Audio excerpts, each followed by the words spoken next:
If your GMC Acadia isn't recognizing your key fob and refusing to start, we can get you back on the road in minutes.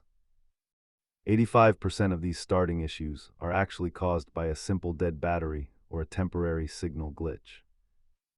Let's walk through the diagnostic process to identify exactly why your Acadia is stuck.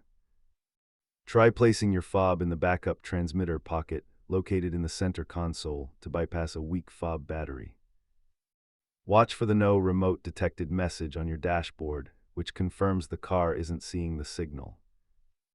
The CR2032 battery inside your fob is the first thing you should replace if the buttons stop working. Distinguish between a dead fob and a dead car battery by checking if your interior lights are bright. While a battery costs $10, replacing a lost or broken fob can run you over $200 at the dealer. A hard reset by disconnecting the negative battery terminal for 10 minutes often clears communication errors.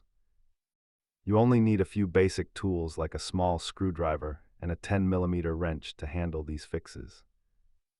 Remember that the transmitter pocket is your best friend when you're stranded with a dead remote. Swap your fob batteries once a year to avoid this headache in the future. Safe driving.